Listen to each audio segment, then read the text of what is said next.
Capítulo 1 Elohim, os poderes esquecidos. E se eu te dissesse que na primeira linha da Bíblia não está escrito Deus, está escrito Elohim. Elohim não é singular, Elohim é plural. O que muda na sua visão de mundo se, desde o começo, o texto não falava de um poder único, mas de muitos poderes? E o que aconteceria se toda a história da humanidade tivesse sido moldada por essa escolha de tradução? E se tudo o que acreditamos sobre Deus tivesse nascido de uma tradução? E se o plural tivesse sido transformado em singular? O que isso mudaria na forma como entendemos nossa origem, nossa fé e até o nosso destino coletivo? Lente 1. Texto e história. Elohim é o plural de El, que significa Deus, força, poder. Literalmente, Elohim quer dizer deuses ou poderes.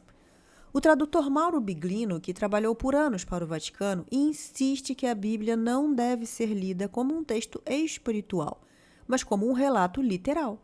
Para ele, o plural de Elohim aponta para entidades concretas, físicas, que interagiam com os homens. Zecharia Sitchin vai além, conecta esse plural aos Anunnaki, seres vindos das estrelas que teriam moldado a humanidade. Polêmico? Sem dúvida, mas mostra como uma única palavra pode abrir portas para interpretações completamente diferentes. Já o acadêmico Michael Heiser traz outra visão. Para ele, Elohim não é um nome próprio, mas uma categoria. Pode designar o Criador, sim, mas também anjos, espíritos, até juízes humanos. O que fica claro é que a palavra não é simples, nem uniforme. E se cruzarmos com outras tradições, o cenário se amplia. Na mitologia grega, deuses descem à terra para intervir no destino dos homens. Na tradição indiana, seres cósmicos participam da formação da vida. No Egito, deuses geneticistas moldam o homem a partir do barro. Tudo isso sugere algo em comum, a ideia de que não estamos sozinhos. De que forças múltiplas sempre estiveram envolvidas na criação e no destino humano. Mas então, por que Elohim foi traduzido no singular? Porque quando o hebraico foi vertido para o grego, o plural virou theos. Depois, no latim, virou deus.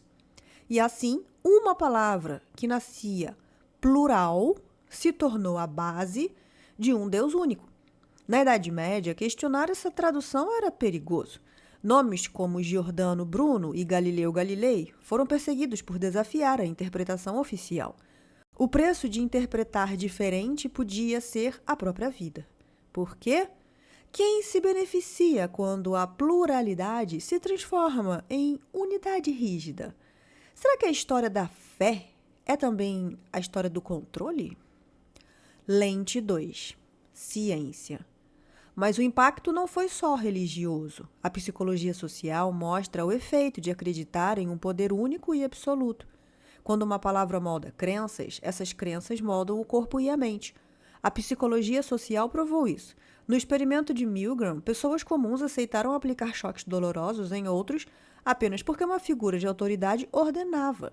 No experimento da prisão de Stanford, estudantes comuns, ao assumirem papéis de guardas, passaram a agir com crueldade. Tudo porque acreditaram em um poder único, em uma autoridade incontestável. A neurociência explica. O cérebro filtra a realidade conforme suas crenças. Se acreditamos em uma autoridade absoluta, passamos a enxergar o mundo por essa lente. Nossos sentidos deixam de questionar. E a epigenética vai além. Cientistas como Bruce Lipton e Joe Dispenza mostram que nossas crenças não ficam apenas na mente, elas moldam a biologia.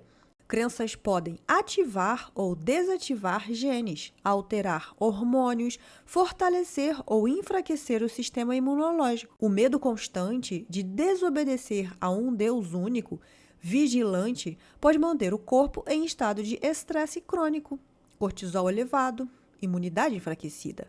Uma tradução não ficou apenas nos livros, Ela entrou no nosso cérebro, no nosso DNA. A crença no poder absoluto de um único Deus construiu civilizações, mas também programou a própria biologia humana. Lente 3. Ciência holística. E se olharmos além da ciência tradicional? O que hoje chamamos de ciência holística, no passado era chamado de ocultismo. Não porque fosse maligno, mas porque era conhecimento oculto, reservado. E ali já se falava de arquétipos, de formas-pensamentos e de energia coletiva. No campo energético, cada crença é como uma semente que gera um campo. Ao transformar Elohim, plural, diversidade de forças, em um único Deus, criamos uma egrégora de obediência coletiva. Carl Jung chamou isso de arquétipos. Hélio Couto descreveu como energias vivas. E educação consciencial nos lembra: pureza não é ausência de experiência, mas consciência em cada experiência. A energia de submissão foi alimentada por séculos, um campo invisível que ainda hoje limita a consciência. Se pensarmos no universo como múltiplas forças, acessamos diversidade e expansão. Se pensarmos em um único poder absoluto, criamos rigidez, hierarquia e medo. Talvez o erro não tenha sido apenas gramatical, talvez o erro tenha sido transformar o divino em algo fora, distante, inalcançável. Porque se Elohim é plural, então sempre foi diversidade. E se tudo é uno, essa pluralidade também vive dentro de nós. Parte 5. Reflexão final. E ao longo de mais de 2000 anos, o que vimos não foram seres descendo dos céus para nos salvar. O que vimos foi a humanidade julgando e condenando a si mesma. Talvez porque o maior segredo não estava fora, estava dentro. O verdadeiro Elohim não é um poder distante, mas a centelha criadora que pulsa em cada consciência. Estamos aqui, vivendo sem memória de quem somos e sem saber para onde vamos. Alguns poucos têm experiências, mas a maioria se prende a crenças que colocam o divino fora, distante, inalcançável. A lei do Uno nos lembra: tudo é um. A força que chamamos de Elohim não está distante, mas pulsa dentro de cada um de nós. Não há separação, não há escolhido. Somos todos expressão da mesma consciência. Talvez o maior erro não tenha sido apenas transformar Elohim em singular, mas transformar o divino em algo fora de nós. Porque quando olhamos para dentro, descobrimos que a centelha criadora, os poderes esquecidos, sempre estiveram aqui, dentro de nós. Agora eu te pergunto, se o plural de Elohim for a chave para lembrar que nunca estivemos sozinhos, que o divino não é um trono distante, mas um poder esquecido dentro de você. E tudo começa aqui. Uma palavra, Elohim, um plural que foi transformado em singular. E com isso, a humanidade inteira mudou de rota. Se mudarmos a tradução, mudamos a crença. Se mudamos a crença, mudamos a mente.